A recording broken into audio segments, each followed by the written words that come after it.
Alright, so what you're looking at here is the Asus Q200E. I just bought it from Best Buy yesterday. It is a diminutive. It's adorable. What is it, 11 like something inches? 11.1? I totally forget. I don't really care too much. It's tiny. That's all I can really say. 11.6 inch. Oh, it's so cute. It has a... what is that? It's a Core i3 processor. It's the 2365M, I guess.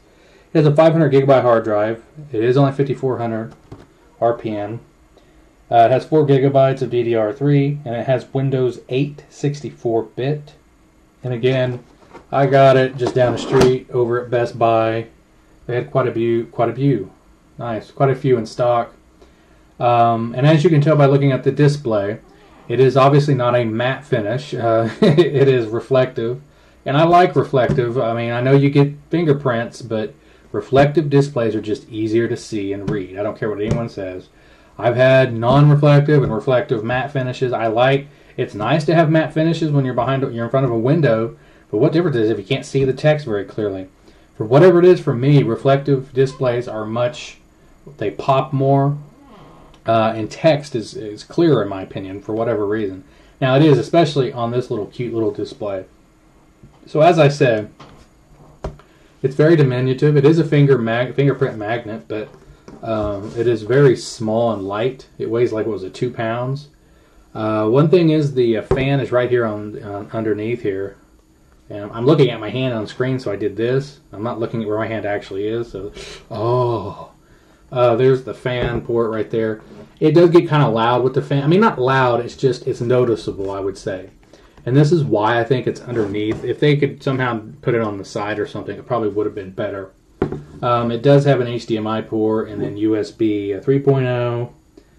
Looks like we got an Ethernet, Kensington lock slot, USB 2.0, memory card, headphone jack, and then a VGA port, and then finally another USB. So it's a total of 2 USB 2.0 ports and 1 USB 3.0.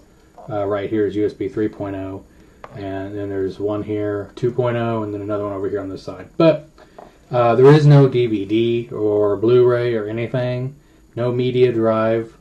You can use SD cards if necessary, or USB sticks. In fact, I'm going to have to get Windows 8 and put it installed on a USB drive in case all hell breaks loose. I like to have a full install go on my devices, even though you may have to go to their website to get device drivers and bullshit. But anyways, so as for how small this is, it's kind of hard sometimes for people to get a grasp because they don't know, do I have monster hands? I mean, how big is this? So here I have a little Microsoft keyboard, wireless keyboard. And so just to give you an idea, the keyboard is actually a little bit longer than the laptop. And it's just a little bit, not quite as wide. So I think, and this is a small keyboard. So I think this should give you the idea about how utterly adorable this thing really is. And so yeah, you do have to watch for the fingerprints, but it's very light, compact. It comes out of standby mode. I just broke it probably. It comes out of standby mode really quickly, which is something I've had problems with on other computers. You do have to hold it down to open it. Fingerprint magnet. The reason the fingerprints are showing up really bad is because I've got this light over here. It's natural light, which does help, but it helps you be able to see what I'm doing on screen. Again, this is Windows 8. This is the keyboard you get with it. It's a pretty good keyboard. It's satisfactory. It's got the more spaced out keys. I wish they were a little deeper. They went a little deeper, which is what she said. The keypad works really good. It actually kind of doubles as a touch screen interface because, again, this is a touch screen laptop. Let me put in my password.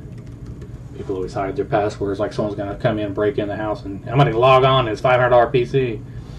There's my fat face here. I need to lose weight, but that's probably a different video. Here we go. What you're in right now is actually the desktop view. So, okay, here you can do it a couple different ways. you can scroll from over here. This is the trackpad. You can't see it because the lighting fell, but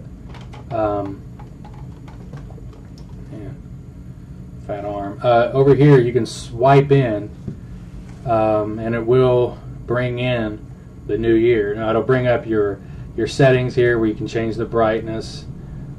I have to go all the way up and swing it back, click off of it, bring it back, go to the devices, whoops, bring up the start menu, and this brings you to the Windows 8. Looks like I got a Google alert there, and you can set your Gmail to work on here, which is kind of nice. So you know, if one of your porn sites has an update, one of your favorite if there's some news, you can view that there. Of course, you click here to always get back to the desktop, surf the web. As you keep going across here, you can organize all this shit. I just haven't figured out how to do it yet. It's not that complicated once you've done it a few times. I just don't really have a need to do it. But the Dow hasn't really moved today much. Asus apps, which is with this laptop. Here are some of the things that I've had to install. Of course, we had to get Netflix on there. And Netflix runs fine on this little guy. It's not perfect in terms of, I mean, you're probably going to want a bigger display. So really, it's kind of silly to get a laptop this size and then, at least for me, if I'm going to watch something on Netflix, I want it on the big screen, you know, which is right there. You know, I'm going to put it on the Samsung and it's going to get it. So, but really the highlight of this device for me was word processing, quite frankly, because of the nice screen. Let's see here. It does type. I can't really type at an angle, but it does type pretty quick.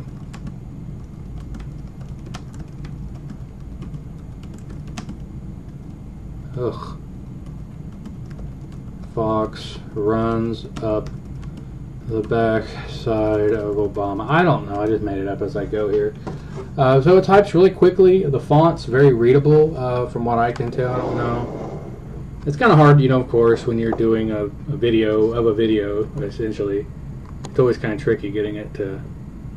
but you can change the width of it. And again, this is a very small display, so it does need to be clear and crisp when you're, especially when you're typing. Now, websites, the text also looks clear and crisp, although I would say that it does look better actually within applications.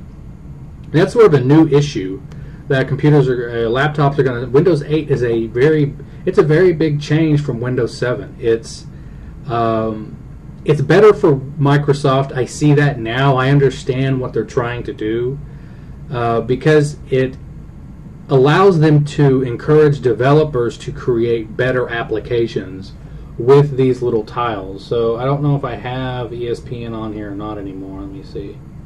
Here it is. I installed this little ESPN app. Let's take a look at it. This is a good example because as you see here, it's just much more effective than their shitty website is basically the best way I can put it. So if you have an iPad type device, or I'm sorry, a pad I guess, and it's a Windows mobile pad, this will allow them to have applications designed for both Windows 8 desktop and touchscreen laptops, touchscreen computers. So you can just come through here and click on, oh wow, click on this here. And, oh, that's not a video. Wait, well, why is that there then? So we've already got a fail. Oh, there it goes. It's an article. I don't know how this reads. Okay, and you scroll across. There's RG3 with his face in the turf. Can't talk. And you click the back button up there at the top left. I missed it. Oh man, I need to shave. And then I know this video. Jim Buss, Lakers are very solid. So then you just click. Why blow up something that we have a future with? We like this team a lot. The way I look at it is we added Howard, Nash, Jameson, Meeks, Jacoby, Gasol, and Meta.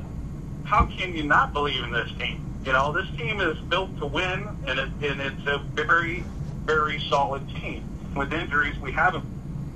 Well, they have no depth, but anyways, there you go. I mean, this is a good example of what I do like about Windows 8, and I think it has tremendous potential going forward. It has the potential to, in a sense, revolutionize desktop, I guess you could say, operating systems. With the touchscreen interface, it's sort of interesting because I'm almost wondering if we're not to the point, if the touchscreens get even better, perhaps we could get rid of trackpads altogether.